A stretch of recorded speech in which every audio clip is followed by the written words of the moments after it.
Thomas here with Much Props. Going to give you another how-to video. Today is my mother's birthday. Happy birthday, Mom. I thought it would be fun to build her something for her birthday to commemorate her birthday. And it is one of those things that I'm like, what do I make my mother? She is very much a crafter and into making things. She is in fact one of the reasons I have the skill set that I do. The creativity definitely comes from my mother, and I wanted to make something from one of her favorite video games. My mother is very old school when it comes to video games, and her favorite of choice is The Legend of Zelda. So I thought I would make something that would be iconic and epic and something that I haven't really made before. Kinda. I have made a set of keys out of hot glue before, and I wanted to make one of the big boss keys from The Legend of Zelda. So that's what I'm gonna do. I'm gonna make an oversized key, probably 15, 16 inches or so. There will be free templates down in the description below, and without further ado, today we are building a boss key from The Legend of Zelda out of foam. Let's get to building.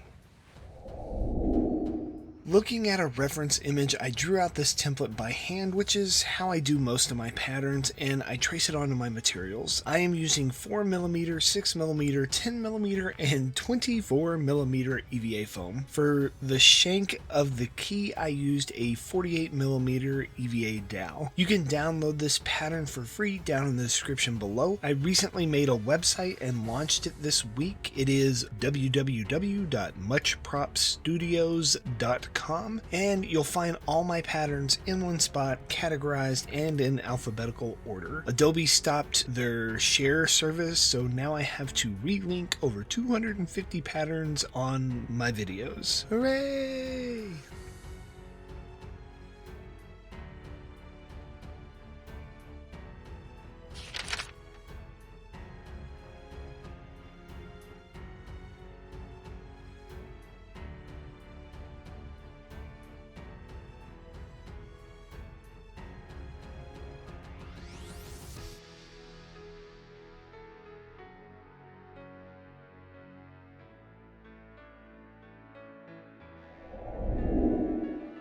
Once everything is traced onto my foam, I cut out the parts with a sharp hobby knife. All of my cuts are straight up and down and pretty easy to manage. This key is way oversized, which is something I do quite a bit with my props. I thought it would be fun to make it closer to the size that you see when Link holds the key up after finding it. I know it's a limited perspective that these old school video games had, but I always thought as a kid growing up that he just carried around massive keys half the size of himself.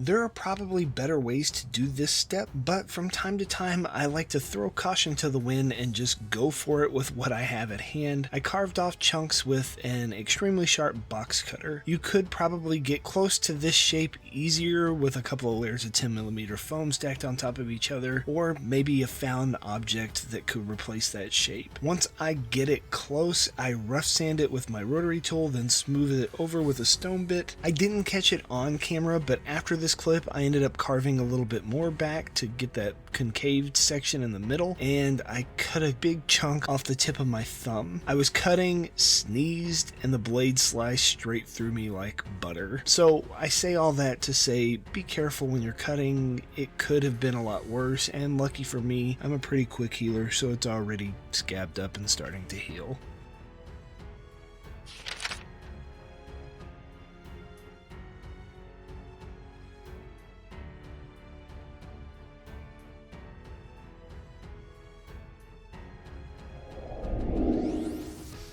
Due to the thickness of my EVA dowel, I ended up adding another 10mm layer of foam to mine to bulk up the bow of the key. The bow is the portion of the key that you hold onto when you turn it in the lock. The layer gets contact cement spread on them and then tacked together once the contact cement is no longer wet. It doesn't have to be perfect, as you'll probably need to sand the edges a little even anyways.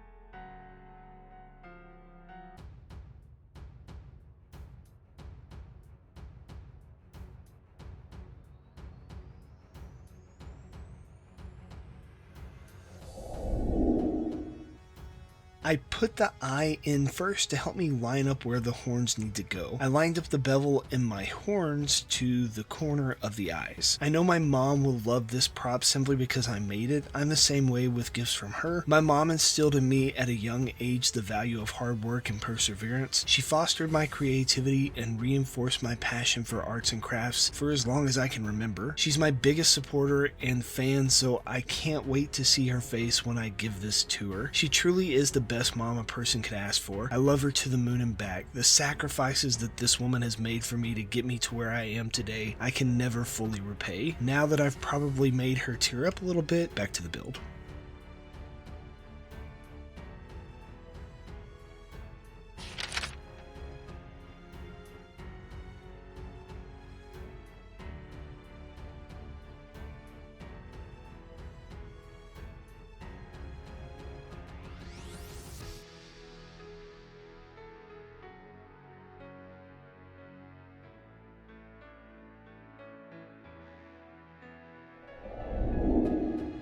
I super glued in a little piece of wire just to help me line up where I wanted to position it and glued it into place. The bits and the overlays get super glued into place, and I do my best to keep them straight with each other and the rest of the parts. The only piece I didn't template out were these 2 1/2-inch wide strips I glued towards the top of the shank next to the bow.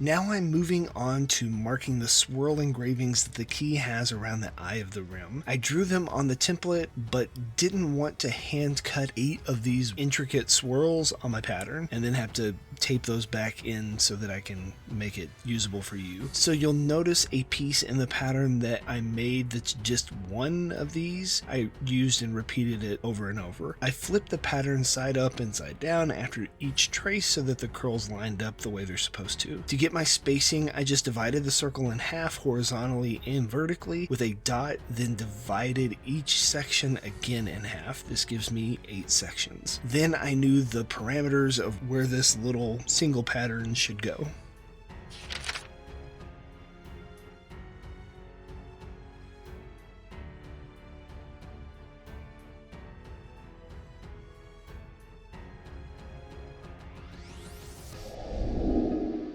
When burning or sanding foam, make sure that you wear a respirator and work in a well-ventilated area. You don't want to breathe in the fumes or the dust. You could also just score in these lines with a hobby knife and heat it up with a heat gun, but I wanted mine to be a little bit wider and thicker than that, so I hit it with a wood burner going slow.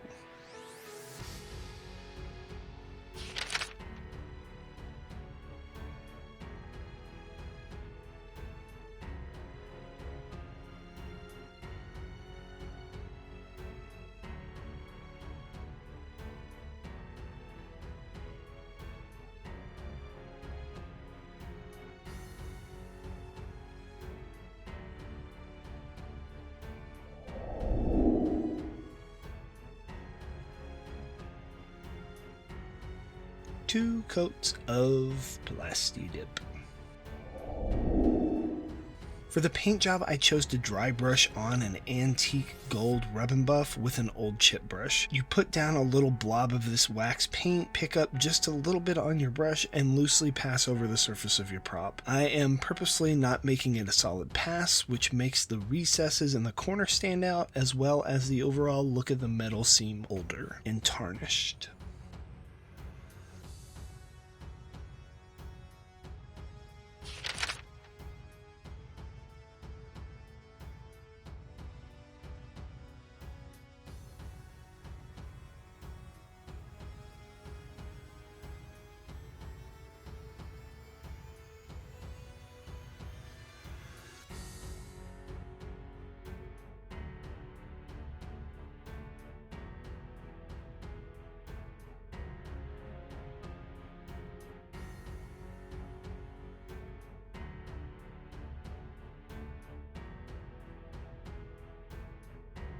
After I get the coverage I want, I switched over to a lighter gold and hit the tips of the bevels and the edges of the corners. It's subtle but adds a little bit of depth to your paint job, pulling those high points up. Then I painted on this iridescent purple Plat Effects paint in the recesses behind the eye to finish it off. It took like 5 or 6 coats of this stuff because the iridescent paints are pretty thin.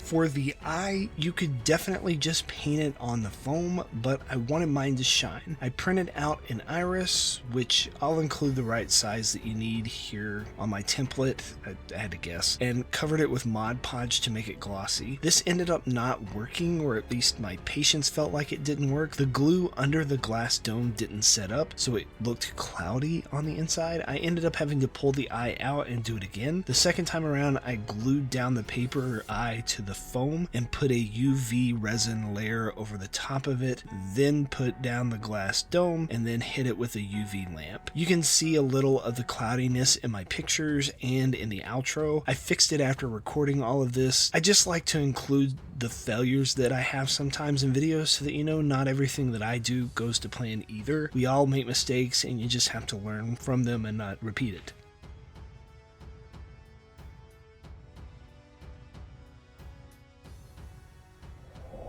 And we are finished. Here is the end result. Overall, I really like the way this turned out. Hopefully my mother will too. I'm probably going to get like a shadow box or something to put it in so that she can have it on display. It is very iconic. I know there are a lot of people out there who have made this. I've seen SKS Props make this build before, which is definitely an awesome version of it.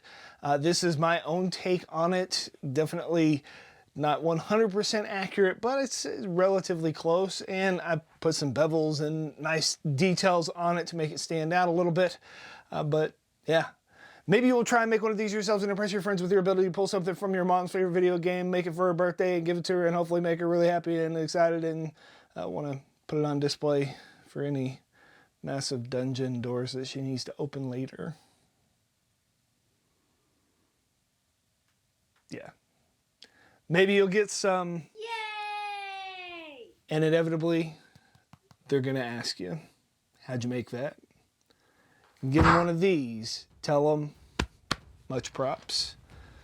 Now I just got to go find the closest dungeon and unlock the door. Peace out.